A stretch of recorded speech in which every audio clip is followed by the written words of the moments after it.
इस कहानी का नाम है होलाष्टक का श्राप। बेंगलुरु के वेस्ट इलाके से थोड़ा दूर देवनहल्ली रोड पर बसी एक पुरानी हवेली थी। यह हवेली राकेश सिंह की पैतृक संपत्ति थी।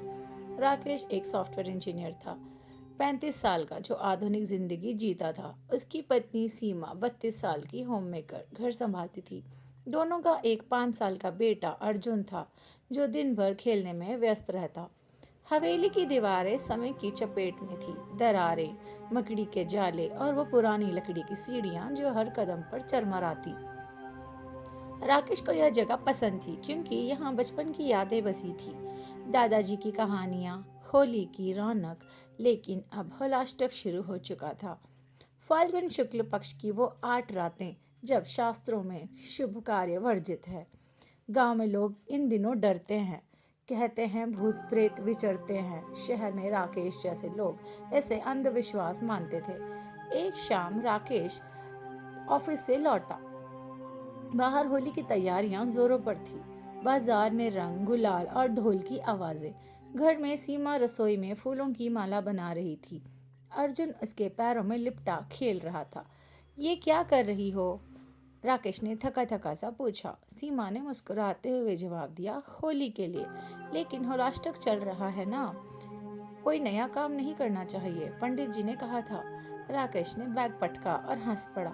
अरे सीमा, ये सब बकवास है। विज्ञान का जमाना है। होलाष्टक कल खत्म हो जाएगा। फिर धूमधाम से होली खेलेंगे, पार्टी रखेंगे, दोस्तों को बुलाएंगे। सीमा चुप रही। उसके मन में पिछले 3 दिनों से एक बेचैनी थी।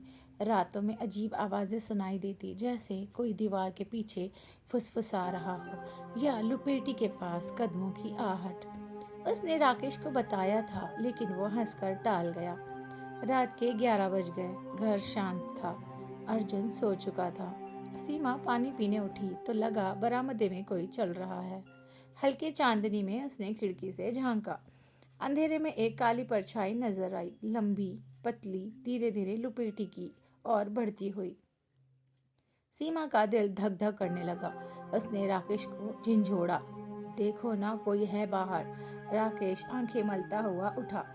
खिड़की पर आया, तब तक परछाई गायब। शायद पड़ोसी का कुत्ता या हवा का खेल, वो बोला और वापस सो गया। लेकिन सीमा को नींद न आई। बचपन में दादी की कथा याद आ गई। होलाष्टक की रानी, जो 8 रातों में 8 बलियां लेती है। अगली सुबह राकेश का छोटा भाई विक्रम घर आधम का। विक्रम 28 साल का था। गांव से, जहां वो खेती करता था, होलाष्टक के सख्ती से पालन करता। उसके चेहरे पर हमेशा एक रहस्यमयी आभा रहती। भैया, ये घर बेच दो, खतरा है, विक्रम ने सीधे कहा। राकेश ने चाय का कप रखा। क्या बक रहे हो? विक्रम ने गहरी सांस ली। दादाजी ने बताया था, इस हवेली में होलाष्टक के दौरान एक श्राप है। 100 साल पहले 1925 में होली की रात एक विधवा औरत कमला को ससुराल वालों ने जिंदा जला दिया, चुड़ैल कहकर। उसकी आखिरी पुकार थी, होलाष्टक की हर रात एक सदस्य लूंगा। तब से हर साल 8 में से 1 मरता है। राकेश जोर से हंसा। तुम अभी भी उन पुरानी अफवाहों में फंसे हो। चलो, आज शाम होलाष्टक का आखिरी दिन है। कल होली। शाम को घर के आंगन में होली की चिता सजाई जा रही थी। सूखी लकड़ियां, गन्ने। लेकिन विक्रम ने रोक दिया। नहीं भैया, कल से श्राप जागेगा। राकेश झल्लाया। तभी सीमा चीखी। आंगन के बीच में एक पुरानी साड़ी पड़ी थी, खून से सनी, फटी हुई। ये कहाँ से? सब दंग। विक्रम ने साड़ी छुई। ये कमला की है। श्राप शुरू। अर्जुन डर गया, रोने लगा। राकेश ने उसे गोद में लिया। रात गहराई। घड़ी के ठीक 12 बजे घर में ठंडी हवा का झोंका चला। लाइटें झपकने लगी। सीमा अर्जुन के साथ कमरे में थी। अचानक दरवाज़ा खटखटाया। कौन है? कोई जवाब नहीं। दरवाज़ा अपने आप खुला। अंदर एक औरत की परछाई, लंबे खुले बाल, सफ़ेद साड़ी लहलहाती, चेहरा जला हुआ, काला, आंखें लाल। तू कौन? सीमा पीछे हटी। परछाई ने फुसफुसाया, मैं कमला, होलाष्टक की रानी। 8 रातें 8 बलि, तू 7वीं। आग में जल। हवा तेज हुई। कमरे में सुलगती आग की महक। सीमा चीखी। अर्जुन जागा, रोने लगा। परछाई गायब। नीचे राकेश और विक्रम दौड़े। सीमा बेहोश, गले पर काले निशान, जैसे किसी ने गला दबाया हो। ये क्या हो रहा है? राकेश चिल्लाया।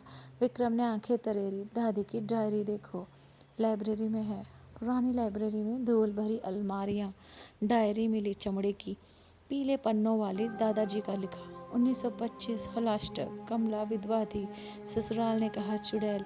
होली की चिंता पर बांधा, आग लगाई। मैंने हाथ दिया उसकी चीखे। हर हौलाष्टक एक ले लूंगी।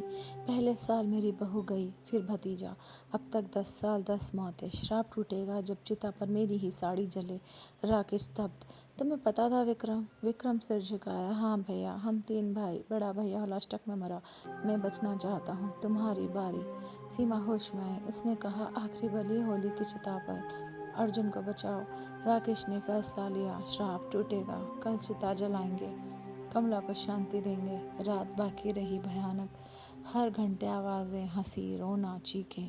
आधी रात को अर्जुन गायब हो गया। सबने ढूंढा, लुपेटी में मिला, बेहोश। उसके हाथ में पुराना लॉकेट कमला का।